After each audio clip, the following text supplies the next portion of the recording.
The woman next door was furious when I got a pool installed, saying the water reflections bothered her. One morning, I found a note in my mailbox that read, "Enjoy it while you can." That night, security cameras caught her pouring buckets of dye into my pool. The next morning, I confronted her, but she just smirked. "Prove it." Later that afternoon, a police officer knocked on her door with a video screenshot in his hand. Her husband gasped, "You did what?" And she turned pale as the officer pulled out handcuffs. I never imagined that adding a pool to my backyard in Phoenix, Arizona, would lead to such turmoil. Living in the Valley of the Sun, where summer temperatures often soar above 100 degrees, a pool seemed like the perfect addition to my home. I envisioned relaxing weekends, hosting barbecues, and enjoying the cool water with friends and family. The decision to install the pool wasn't made lightly.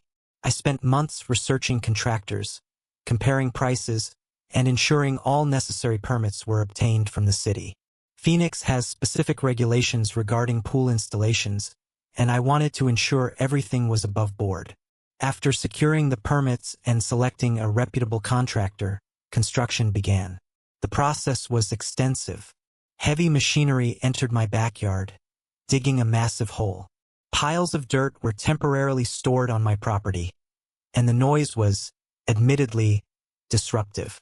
I understood that construction projects could be a nuisance, so I made it a point to inform my neighbors in advance, apologizing for any inconvenience and assuring them that the work would be completed as swiftly as possible. Most of my neighbors were understanding, offering words of encouragement and expressing excitement about the upcoming pool. However, my immediate neighbor to the east, Mrs. Eleanor, seemed less enthused. Eleanor was a woman in her late 60s, known in the neighborhood for her meticulous lawn and penchant for order. We had always maintained a polite, albeit distant, relationship. During the construction, I noticed Eleanor peering over the fence more frequently. Her gaze lingered on the construction site, her lips pressed into a thin line. I attributed it to curiosity. After all, a pool installation isn't an everyday occurrence. Once the pool was completed, it was everything I had hoped for. The clear blue water shimmered under the Arizona sun, and the surrounding deck provided ample space for lounging. To celebrate, I hosted a small gathering, inviting friends and neighbors for a weekend barbecue. Laughter and the sounds of splashing filled the air, marking the beginning of what I hoped would be many joyful memories. The following morning, as I was tending to some yard work, Eleanor approached me. She stood at the edge of our property line, her posture rigid. "Good morning, Eleanor," I greeted, wiping sweat from my brow. She didn't return the pleasantry. Instead, she gestured towards the pool. "The reflections from your pool are shining directly into my windows," she stated, her tone clipped. "It's causing quite a disturbance." I was taken aback. "I'm sorry to hear that," I replied earnestly. "I hadn't realized it was an issue. Is there a particular time when it's most bothersome?" "Throughout the day," she said. "The sun's reflection off the water creates a glaring light that penetrates my living room. It's unbearable." I nodded, considering her words. "Perhaps I can look into installing some sort of screen or planting some tall shrubs to block the reflection." She shook her head. "I shouldn't have to alter my home because of your decisions. You should have considered the impact on your neighbors before installing that pool." Her emphasis on the last word was laced with disdain. I felt a mix of guilt and frustration. I had followed all the necessary procedures and obtained the required permits. The pool was within my property rights, but I didn't want to be inconsiderate. "I understand your frustration, Eleanor," I said calmly. "Let me explore some options to mitigate the reflection. I'll get back to you soon." She huffed, turning on her heel without another word. I watched her retreating figure, a sinking feeling settling in my stomach. That evening, I researched possible solutions. Adjusting the pool's surface or adding a darker finish could reduce reflections, but such modifications were costly and impractical after construction. Installing a fence extension or planting tall vegetation along the property line seemed more feasible. I also considered suggesting that Eleanor install window treatments to minimize the glare. The next day, I approached her with these suggestions. She listened, arms crossed, her expression unreadable. "I appreciate your efforts," she said finally, though her tone lacked warmth. "But I still believe this situation could have been avoided with more foresight." I nodded, suppressing a sigh. "I'll move forward with planting some tall shrubs along the fence. Hopefully that will help." She gave a curt nod and walked away. I hoped this would be the end of the issue. A week later, I received a letter from the city. Eleanor had filed a formal complaint about the pool, citing the reflections as a nuisance. The letter indicated that an inspector would be sent to assess the situation. I felt a surge of frustration. I had made genuine efforts to address Eleanor's concerns, and yet she had escalated the matter. When the inspector arrived, he evaluated the pool and its surroundings. After a thorough assessment, he concluded that the pool was compliant with all city regulations and that the reflections, while unfortunate, did not constitute a violation. I informed Eleanor of the inspector's findings, hoping this would put the matter to rest. She received the news with a tight-lipped expression, muttering something about taking matters into her own hands before closing her door. I tried to dismiss her words, attributing them to frustration. However, a lingering unease settled over me. A few days later, I found a note in my mailbox. The envelope was unmarked and the paper was of standard stock. The message inside was brief: "Enjoy it while you can." A chill ran down my spine. The implication was clear, and my thoughts immediately went to Eleanor. Was she threatening me? Or was I reading too much into it? I decided to install security cameras around my property. While Phoenix is generally a safe city, it wasn't uncommon for homeowners to take such precautions. The cameras would provide peace of mind and, if necessary, evidence of any wrongdoing. The following night, around 2:30 a.m., the motion sensors triggered an alert on my phone. I accessed the live feed and was shocked to see a figure in dark clothing near the pool. The person carried several buckets and was pouring a substance into the water. I immediately called the police, reporting the trespasser. By the time officers arrived, the individual was gone, but the damage was evident. The pool water had turned a murky shade, indicating contamination. Reviewing the security footage, the person's features were obscured by the hood and darkness, but the build and posture bore a striking resemblance to Eleanor. The next morning, I confronted her. She opened the door, looking composed. "Eleanor, someone vandalized my pool last night," I began, watching her reaction closely. She raised an eyebrow. "That's unfortunate," she said, her tone neutral. "My security cameras captured the incident," I continued. "The individual looked a lot like you." She smirked. Not a full smile, just the corner of her lips pulled up like she knew something I didn't. "Looks like you're seeing things," she said, voice flat and cold. "Maybe don't stay up so late." My fists clenched at my sides. "I've got footage, Eleanor. I called the cops. They'll be back today." She tilted her head slightly, the way a cat looks at a wounded bird. "Prove it," she said, and shut the door in my face. That phrase stuck with me. Prove it. I replayed it in my mind all morning, sitting by my now greenish pool, the smell of chemicals and rot rising in the heat. I was angry, furious actually. I had tried to be reasonable. I tried to meet her halfway, but she crossed the line, and now she was mocking me. The cops showed up again around 3 p.m. This time I had everything ready. I handed them the USB drive with the footage, including still shots showing the person hopping the fence, carrying the buckets. The face wasn't visible, but the figure wore a long cardigan-style coat and walked with a slight limp. "She has a limp," I told the officer. "Knee surgery last year." I remember she told me during neighborhood cleanup week. The officer, a tall man with sunburnt skin and tired eyes, studied the video carefully. He didn't say much, just nodded, took notes, and told me he'd pay her a visit. I watched from my living room window as he walked over to her house and knocked. Eleanor answered after a long pause. Her husband, quiet man, maybe mid-70s, always polite, stood just behind her. I saw the officer hand over a printed screenshot from the video. Her husband leaned in to look, and that's when everything cracked open. Her husband's mouth dropped. He stepped back from the doorway and looked at her like she was a stranger. "You did what?" he said, loud enough that I could hear it through the double-paned windows. She didn't answer. Her hands were shaking. Even from a distance, I could see it. The officer didn't wait. He stepped forward, pulled out the handcuffs. And that's when Eleanor's face turned completely white. But this isn't the end. Not even close. Later that evening, her husband came to my door. I half expected him to yell or make excuses. But instead, he looked embarrassed, hollowed out. "I'm sorry," he said. "I didn't know she was doing things like this. She's been angry lately. Bitter. About everything. The house, the neighborhood, me." He paused and looked down. "She said you ruined her peace. That the light from your pool was giving her migraines. That the noise of happiness was just too much." I didn't know what to say to that. It was weirdly sad. Still infuriating, but sad too. Then came the twist I didn't expect. "She's not the only one," he said quietly. I didn't want to say anything earlier, but someone else helped her.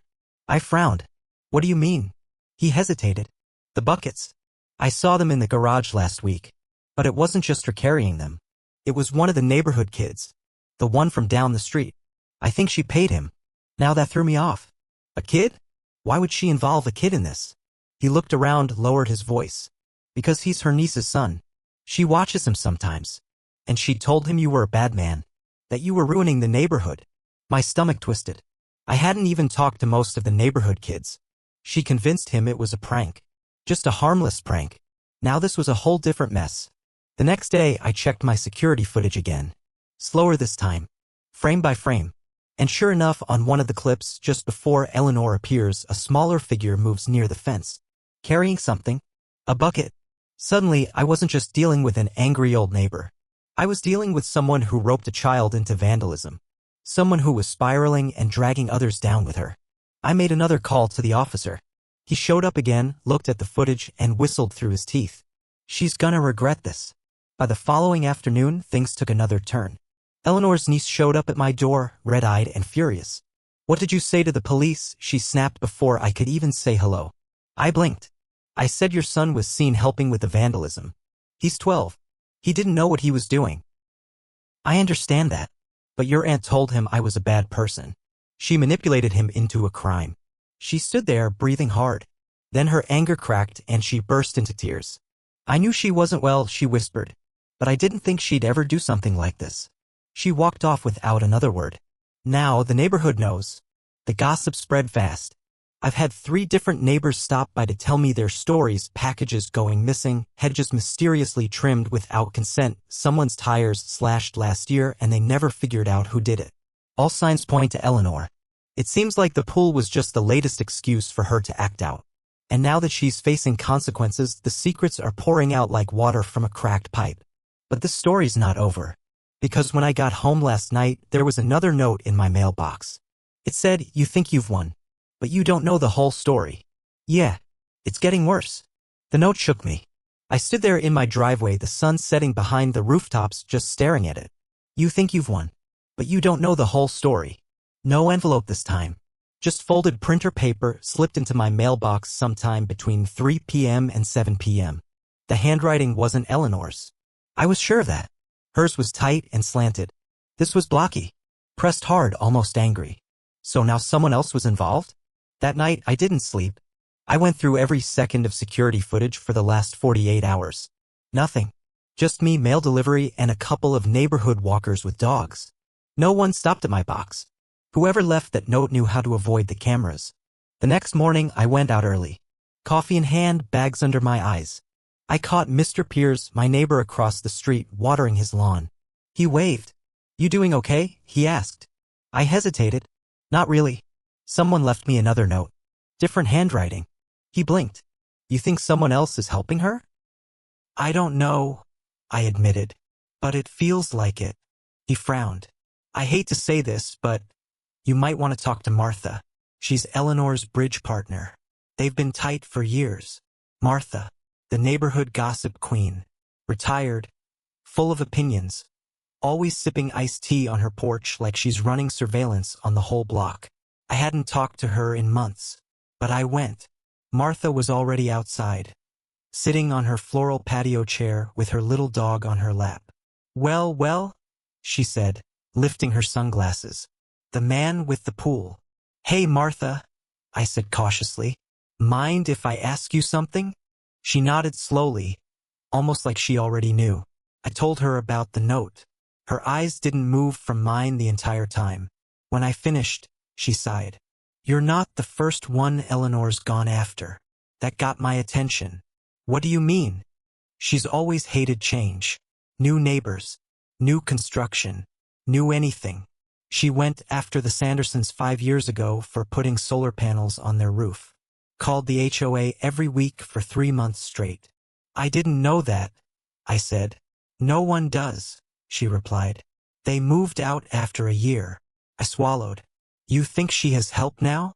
Martha leaned forward. Look, she's never liked you.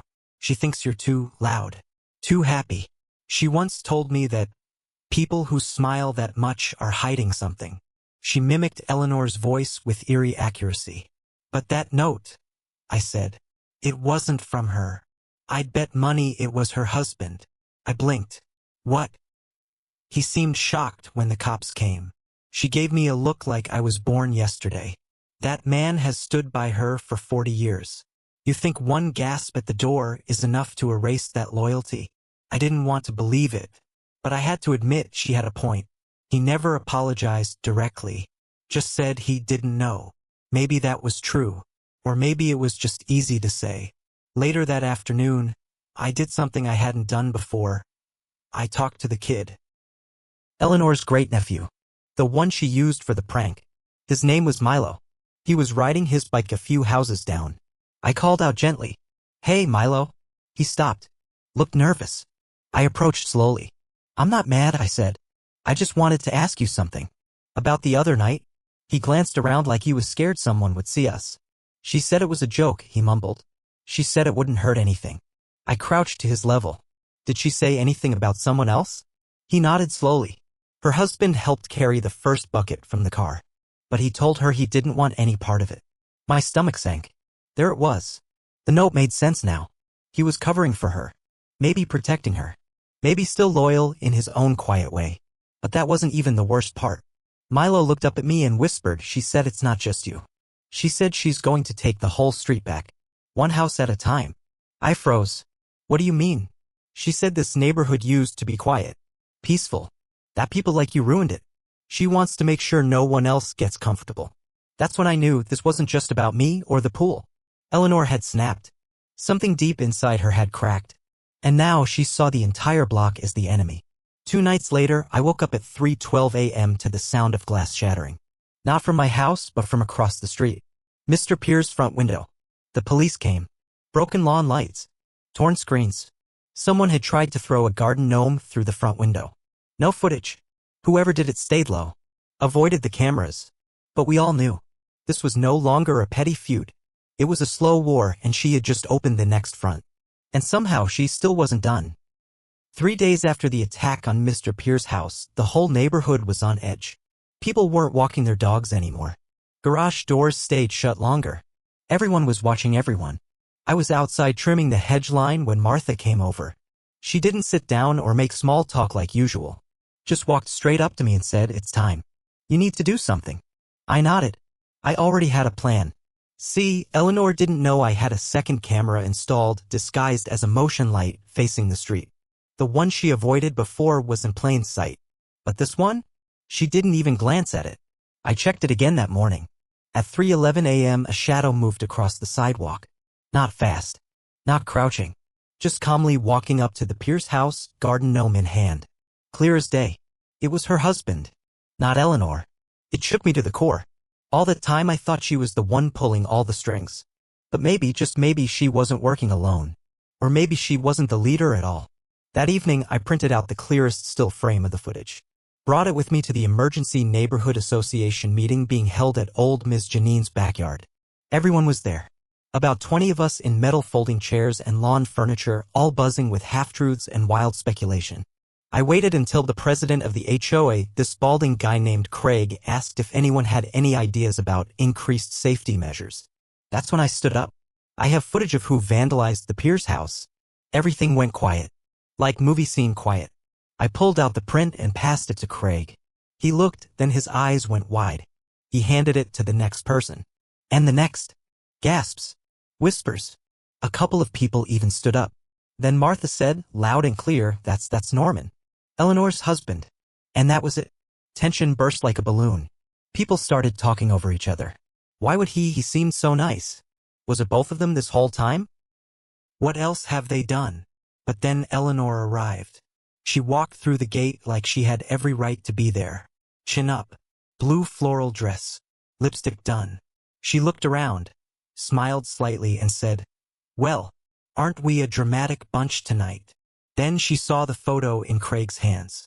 The smile dropped. You took more footage? She said, locking eyes with me. I had to, I said. I didn't know it would be him. She shook her head. You people really think you're better than us? Don't you? Her voice was shaking now. Loud. Sharp. All of you with your new decks, your electric cars, your damn 4th of July fireworks.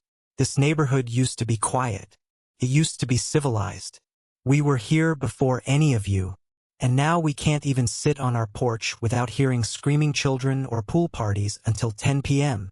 Norman arrived just then. Breathless. He must have run after her. Eleanor, he said. Stop. Please. She turned on him so fast it was like she forgot we were all watching. No. You wanted this too. Remember? You said it was better when they feared us. You said, stop, he yelled. First time I ever heard him raise his voice. Then he looked at all of us, his hands shaking. I never meant for it to go this far. I thought scaring them would be enough. The buckets, the gnome, those were just warnings. Warnings, Craig said, standing now. You broke a man's window. Eleanor scoffed. Oh please, it didn't even hit the glass. It bounced. Then Milo spoke up. From behind Martha's chair, his small voice cut through the noise. You said they were bad people. Eleanor turned pale. You said if I helped, you'd buy me a drone. Milo, she started. But his mother stepped forward and pulled him close. You used my son, she spat. You filled his head with hate. Norman just covered his face. Eleanor stood there, surrounded by a circle of neighbors, exposed for who she really was. Angry, bitter, unable to accept change. I was trying to protect this place, she whispered. You'll ruin it like the last neighborhood. Craig looked around. Anyone want to press charges? Hands went up. Mine included. Martha too. Even Mr. Piers, still bruised from flying glass. When the police arrived, Eleanor didn't fight. She just muttered, I hope you all enjoy the noise, as they led her away. Norman stayed behind. He didn't say much. Just looked at the ground and said, I'm sorry. Then he left too. For days afterward, the neighborhood was buzzing. People tried to make sense of it. Some were angry. Some were just sad. Martha hosted a backyard barbecue a week later. People came, trying to bring back some normalcy. That night, after everyone left, she sat with me sipping tea. You think she'll come back? I asked. She won't be welcome if she does, Martha said. But Norman? He might stay. We were both quiet for a while. I never wanted it to end like this, I said. I just wanted a pool. You got more than you paid for, she said with a dry smile. Now, a month later, Eleanor's house is empty. For sale sign up. Norman moved out. Milo's family apologized again and again. I told them I didn't blame the kid. And the pool? I still swim. I still invite friends. I still laugh. But sometimes when the water's still and the sun hits it just right, I remember how fast peace can turn into war, how behind one smile, someone can hide years of anger. I learned that not everyone's going to be happy for you. And some people don't want peace. They want control. But I also learned I can stand my ground. I'm not afraid of reflections anymore. And no more notes have come. At least, not yet.